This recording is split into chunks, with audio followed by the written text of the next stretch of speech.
Alright, what is up guys? Luciana here, and welcome to AFK Arena. If you guys play this game, you guys know exactly what this game is, but for some of you guys who don't, you guys haven't guessed by the advertisements, let me show you guys. It's pretty straightforward. You just get these heroes, and then you battle. I don't know why there's one hero all by itself with a bunch of these weird soldiers, but yeah. So you guys may be saying, why are you playing this? Well, let me tell you. Because it's fun, actually. It's really fun. So yeah, that's the end of the round. So I figured today, how about I show you guys my heroes? Now I am gonna do formations, and then I'm gonna go over the heroes that are in my formations, and then I'll go over ones that are not level 1. Because as you guys can see, I have a lot of level 1s. And don't mind the blue level 1s. I go over those in a moment. Some of you guys who just do not know. So yeah, first let's get on to my most powerful hero, which is Muriel. She's a light bearer, which means she does more damage to maulers but takes more damage from graveborns. She's an intelligence-based hero, which means she does magic damage. Her secondary role is AoE, and her primary role is burst damage. She has a fire phoenix that does 250% damage. Level 2 increases it to 2.75, and enemies dealt in the center of the path takes 1.5 times more damage, and level 3 the damage is increased to 300, and then the center of the path is increased to 2 times damage. So I got this I don't remember when. The fireball does 100. Her main attack, which is a fireball, does 100 damage. Level 2 increases it to 110%. Level 3 makes each fireball cause AoE damage, and a level 4, which is at level 141, it increases it to 130% damage. And then the flame shield, which is at level 2, she casts a shield of fire at a teammate with the lowest health, mitigating up to 132% magical damage, which I think means they do. I'm not sure. I don't know what the word mitigating means. I'll figure it out later. Level 2 causes the shield to damage nearby enemies over time. So she's actually pretty good. So yeah, she is my number 1. Well, she's not my favorite that I have. She's definitely my number 1. Next is Nomura, one I definitely advise everyone to have on. Nomura can heal people. She is a wilder, which means she does more damage to graveborns, but takes more damage from maulers. Intelligence-based hero. She's an intelligence-based hero, which means she deals magical damage. Her class is a support, and her primary role is regeneration. Nomura can heal her teammates for 3% of her own max health, which I learned is, I think, she heals more than her. She heals teammates for more than her health, which means if she's at max health, then eventually they're just gonna get to max health. Enemies with lower health regenerate faster or by 30 seconds, and then on level 3, she increases the defense of allies by 15%, which is unlocked at level 161. So it's a pretty good hero. Another one of hers is Beguile, which she deals 90% damage to a random enemy target that is standing within her attack range, which causes them to be entranced for 6 seconds. While they are in an entranced state, the effective enemy will use normal attacks to attack their own team. At level 2, damage is increased to 110%. Level 3, entranced enemies now use all abilities, including their ultimate attack, which happens no matter which. It's a thing that stays no matter what. Level 4, entranced enemies' attack rating increased by 30% while entranced, which means they kind of do more damage, or they attack faster. Well, their attack rate is higher than while entranced as opposed to their base. Mother Nature, which is passive, which is she is able to efficiently heal itself and all teammates by 15%. At level 2, it is increased to 50, and any overflow of health is given into a shield bonus. And then level 3, health regeneration is increased by 20%.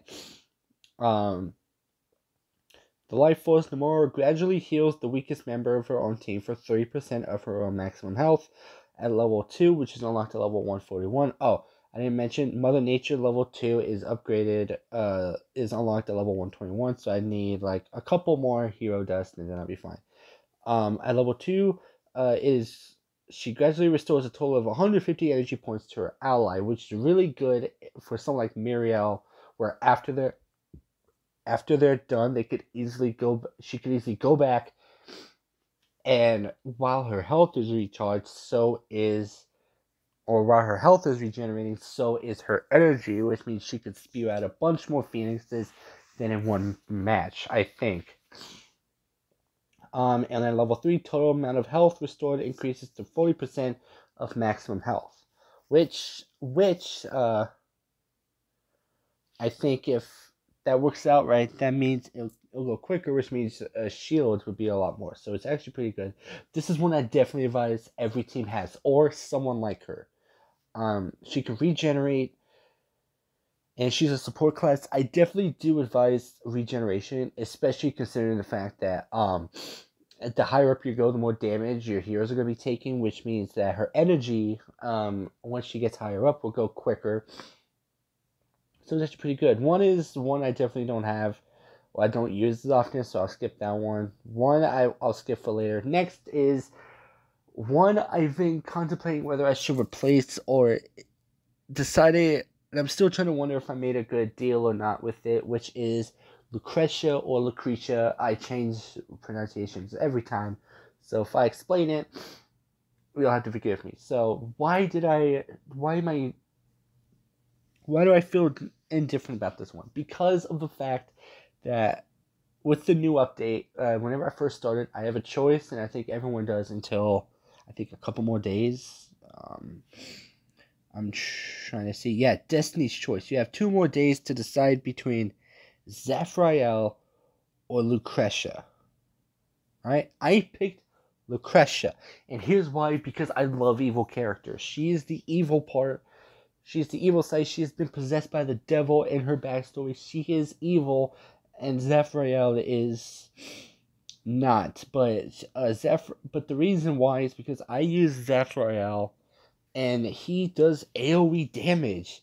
Zafrael teleports to the side of the battlefield, which has the most enemies on it, and fires 7 powerful bolts of lightning across the battlefield, doing 180% damage per lightning bolt to each enemy that the bolt strikes, which the damage at level 3 is increased to 200%. Which is not bad. But the thing is I already picked Lucretia, which means I can't go back and pick Zafrael after I pick Lucretia. Which means my only hope is that I somehow get Zafrael from a draw thing, and then I'll... But anyway, let's see what we have. Alright, so let me go to Heroes. Lucretia. Alright, skills. Her ultimate skill... Oh yeah, she's a Hypodrian, which means she does more damage to Celestials, but she also takes more damage by Celestial enemies, and then vice versa. You get it. She's an agility-based hero, which means she deals physical damage. She's a ranger, and her primary role is an assassin. Alright, so it's not that bad. Ungodly Defiance. The first time she uses her ultimate ability, she absorbs her 2 skulls, which, as you guys can see, there are... Probably won't be able to see it here, but there are a couple... Yeah, you guys saw that. There's... Running around. She absorbs the skulls. After absorbing the skulls, Lucretia's life leech is increased by 40%, or is increased by 40%, and her energy recovery rate is increased by 50%. Afterwards, every time she uses her ultimate ability, she deals 28% of AoE damage to nearby enemies, which is actually pretty good because I love AoE damage. So yeah, it's pretty good. At level 2, her damage is increased to 300, and at level 3, her damage is increased to 320%, which is awesome, and a massive jump. Actually, no, it's not. I thought it was 200 damage. So I thought it was 200, and then that would make it worse. Whatever. Hellfire, flames encircle her for 10 seconds, dealing 60% damage every 5 seconds. Enemies that are that are touching the flames or very close to Lucretia enough to be affected by the flames, their defense rating is decreased by 15% for 2 seconds, which can be stacked. Level 2, damage is increased to 70%. Level 3, which is like a level 101, is increased to 80.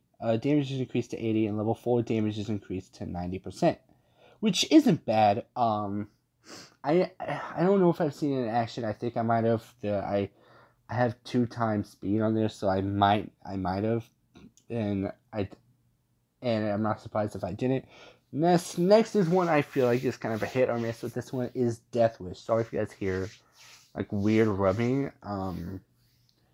It's just a weird thing I do. Anyway, Lucretia marks the enemy that has dealt the highest total amount of damage and hunts them until their death. Now, I think it means deal the most as opposed to dealt the most, unless it's to her, then in which case it's weird. She receives 50% less damage to one target. However, if the enemy formation includes Death Rael, she will hunt him down first, which makes sense if you read the backstory, which I know of it. I haven't read it. Level 2, her damage is increased by 20% during the hunting phase, and level 3, her damage is increased by 40%. So yeah, it's pretty cool. Next is a passive of hers, Twin Terrors. When positioned in the front line, a skull is activated, raising Lucretia's dodge by 50 points and her tenacity by 20 points. I don't know what tenacity is. I'm gonna have to Death Wish. No, they're not there. I'll have to figure it out. But when positioned in the back line, a skull is activated, raising Lucretia's attack speed by 15 and her crit amplification by 30. The effects of both skulls are simultaneously activated after Lucretia uses her ultimate ability the first time. During level 2, when on the front line, Skull Treachery raises Lucretia's dodge by 80 points and tenacity by 30, which is on lockdown 141. And level 3, when the backline activating the skull, or when on the backline, the Skull of Destruction raises Lucretia's attack speed by 25 points and crit amplification by 35 points. So she's not a bad hero. If I had known better, I would have. And if I had known how long I would have had, I probably would have waited and probably gotten Zephyriel. But don't get me wrong, I really love Lucretia, and she's definitely not at her max. So maybe I may not regret it later on, but for the time being, I have massive doubts of the fact that I picked Lucretia, and I'm very disappointed. But again, she's only level 100. Maybe once I level her up more, she will be higher. Next is Gweneth. Now I got Gweneth from the Autumn event, or the Easy Autumns event. You have a choice. You had a choice between 5 and not 6, or 5, which was Gweneth, Baden, Flora, Lysa, and Gryath. I also picked Gweneth because I saw a video, which I'll probably put a link in the description down below too, where the guy recommended Gweneth, or he says, you should have Gweneth, and let me tell you, you should have Gweneth. She's pretty good. Now, her Divine Arrow, she shoots an arrow up in the air. That arrow is eventually split and it rains down from the sky, dealing 210 damage to any enemies that are struck, while also reducing their accuracy by 90 for 8 seconds. This ability cannot be activated if the enemy side of the battlefield is empty. So that means, I don't know. If they're not there, then this just doesn't work. So yeah, at level 2, damage is increased by 40%, enemies' accuracy is reduced by 120. At level 3, which is on lockdown 161, damage is increased to 270%, enemies' accuracy is reduced by 150. And my PS4 controller just died. Shit. Whatever. Flaming Arrow. Gweneth's normal attacks will prioritize the enemy directly opposite her current position. Her normal attacks deal high damage but have a low attack frequency. Gweneth's normal attacks will also have 60% chance to become flaming arrows, which deal 220% damage and cause the enemy in question to burn for 5 seconds, dealing 40% damage per second, which also stacks with the lightning arrow, which I'll talk about in a moment. Level 2, enemies' health recovery is reduced by 30% while burning. Normal at level 3, which is locked at level 101. Normal attacks have a 70% chance to become flaming arrows. Burning effect deals 60% damage per second. And level 4, enemies' health recovery is reduced by 50% while burning, which is actually pretty good. I really enjoy having her. She does insane. She's insane. So yeah. Next is lightning arrows. Normal attacks have a 60% chance of becoming lightning arrows, which can damage multiple nearby enemies for 220 damage with chain lightning, which means it can spread. Which, and it mentions here, lightning arrows can also be combined with flaming arrows, allowing for the burning effect of the flaming arrow ability to also affect multiple nearby enemies. And this is absolutely amazing. Level 2 normal attacks have a 70% chance to become lightning arrows, which is unlocked at level 121. And level 3 stuns enemy targets and any enemies hit by lightning. So yeah, it's not bad. She's actually pretty good. I enjoy having her. Strength in numbers, accuracy is raised by 80%. By 80 and crit rating by 25% when there are no enemies in Gweneth's immediate vicinity. Level 2, unlocked at 141. Accuracy is raised by 120 and critical strike damage is raised by 25%. And level 3, accuracy is raised by 160 and crit rating is raised to 30%. So she's actually one I highly recommend you guys get and just give her a try. Give her some armor. I did give her the best armor, even though it is wilder, so I don't know. I'll have to figure something out, but yeah. And I think that is all that are in my formation. Now we'll go over the rest of my 100s, starting with my favorite, Wukong. I got Wukong. Definitely one I highly recommend all of you guys get, should you have the option to get him. Wukong, ultimate skill. He disappears for 3 seconds. He disappears. He summons clones of himself, and he disappears. Normally, it's 3 clones of himself. Once all the clones have disappeared from the battlefield, the original Wukong will return to it. Cloud clones are able to use his damage type bludgeon. Clones possess 90% of the original Wukong stats, however, they will receive 220 damage dealt from enemy attacks. So they're weaker, or the more absorbent of damage, or they take more damage, but they do about the same amount of damage that Wukong would do normally. And there are 3 of them. Or they possess 90% of the original, so not a whole lot of stuff. At level 2, clones receive 200% damage, and clones, at level 3, clones receive 180% damage, which is unlocked on 161 because I already have level 2. Bludgeon, level 2, which is the one that Shadow Clones can do. Wukong uses his rod to bludgeon his enemies, dealing 180% area damage to them. This ability also deals additional damage that is equal to 8% of his enemy's current health value. When there are no enemies nearby, Wukong will travel towards his enemy upon his cloud and proceed to attack them within range, which is actually pretty good. Wukong's, or at level 2, this damage is increased to 200%. Level 3, which is unlocked at level 101. This ability cannot be dodged, and at level 4, damage is increased to 220, which is something I'm definitely going to need.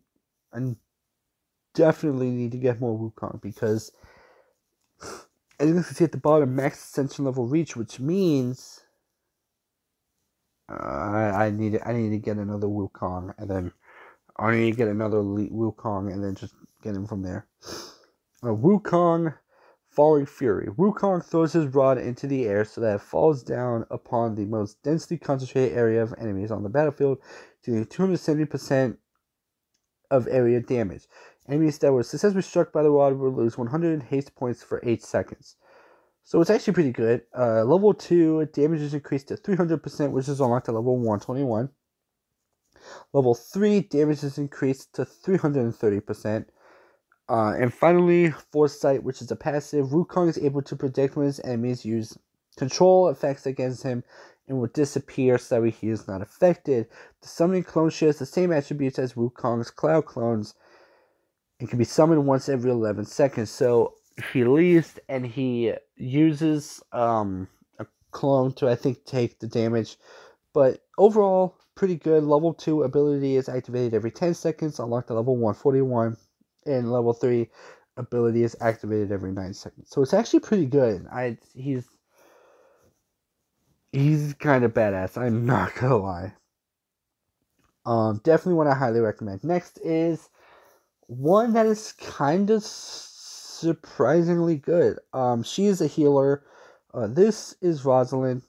She does more damage to Maulers, but takes more damage from Graveborns. She's an intelligence-based hero, which means she deals magic damage, she's a support, and she is a buffer. Wukong is a celestial, which means he does more damage to Hypogeans, but she takes more damage from them as well. He's a strength-based hero, which means he does physical damage, he is a warrior, and his primary role is continuous damage. Now, Rosalind is pretty interesting. I'll let you guys read this because it's a lot to take in, so I'll wait a few seconds. You guys can pause it. You guys can pause the videos and read them. Alright, now it's time. And I'll let you guys read this one. There we go. Afternoon tea, I can read this one. It's pretty small. Rosalind heals the enemy. Here's the ally she is following by 150% worth of her attack rate. Level 2, the effects of this ability are increased by 25% each time it is successfully used up until it reaches 150%, unlocks level 121, which I can't do considering the fact that she is at the Resonating Crystal, which I'll talk about in a moment. Level 3, health recovery increased by up to 170% of attack rating. And level 4, next is spring cleaning. I'll let you guys read this one. Alright, we're good. So yeah, Rosalind is a pretty interesting one because she'll follow the highest, or the best one in this case, it will be Muriel. So Rosalind will follow Muriel, making her better. So it's interesting but kind of weird. Next is Baden. I don't have time to read all of these, so I'll let you guys read this one. Good. I'll let you guys read this one. Okay. This one. And then this one. Boom. There we go. So, I'm not going to go over the rest. I have Belinda and Hogan. So yeah. And here are some of the rest of my level. Here are all of my level 1s. I'm not going to be going over all of them because, I don't know, this is my 4th time to record this. I'm getting tired of recording this. So, yeah. So, this game is actually pretty fun. Ooh, bounties. Let me do the team bounty. There we go. So, yeah, also. So, here is my current lineup. Yeah, I don't think it's too bad. Is there something I should change about this? As you can see at the bottom, I have Gweneth, Muriel, Nomura, Luciana, and Wukong. Yeah, so those are the 5 main ones I use. They are all amazing and really good. So, yeah. Going through this, let me know if there's one that I should replace and with who.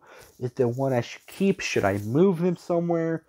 And is there one I should have as sort of like a backup, and also, do you guys have any tips for this game? I'll leave, if you guys check the link in the description down below, it will send you to a video where I talked about how some guy recommended that you should have Gweneth on a team. So I'll put a link description down below to that video if you guys do want to go check it out also, because I gotta give credit where credit is due, and I completely forgot the dude's name. So yeah, so I'll do a couple more of these. Also, would you guys want to see me what would you guys like to see with this? I do want to try and do there is sort of an event in here. Oh shit, Gweneth died. Oh well. There is an event that lasts 2 more days. Would you guys want to see that? Personally, I am, which is, I think, if we go to events and we go Battle of Blood. If you guys haven't seen this, you guys should check it out. You know what? Let's do one. Let's do one. Okay. Level 193. Ooh, okay, let's see what. Ooh. Oh, this motherfucker has the Kresha. Alright. So we gotta have Nomura. Alright. Ooh. I have Brutus. Yes. Oh, this motherfucker used Wukong.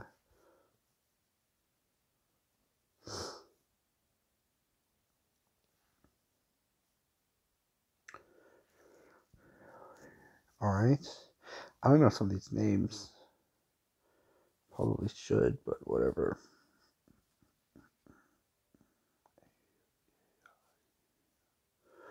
Alright, and then... yeah, he's an assassin. Let's give this a try. I guarantee you he didn't use Kresha, because who would, right? Oh, he did. Alright.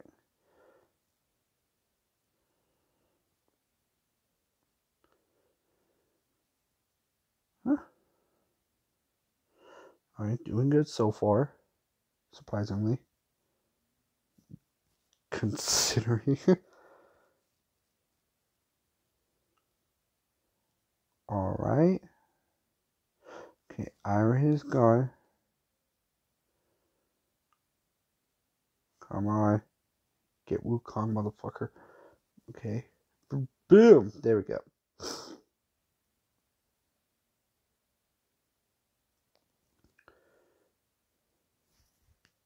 Yeah, so,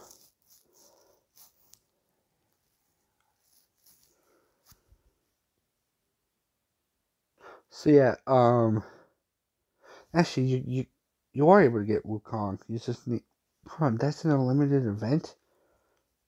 Well, then what's the point? Unlock a hero union to unlock the share option. Oh. So yeah, there's a chance for you to get Wukong if you guys do want that. Like I mentioned before, I highly advise you guys do, because he is absolutely amazing.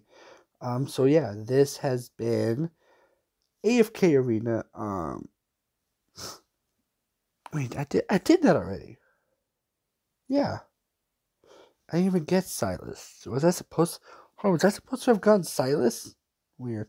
Yeah, with that being said, hope you guys did enjoy this video. If you guys did, make sure to leave a like, comment. Make sure to leave a like.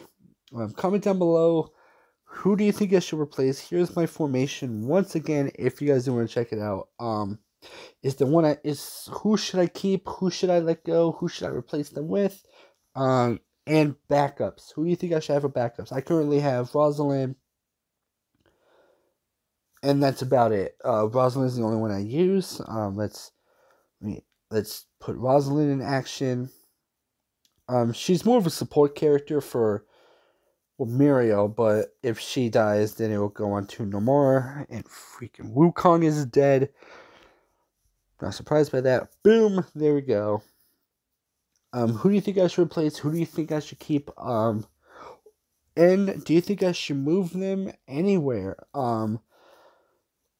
Let me know in the comment section down below. And subscribe if you are new.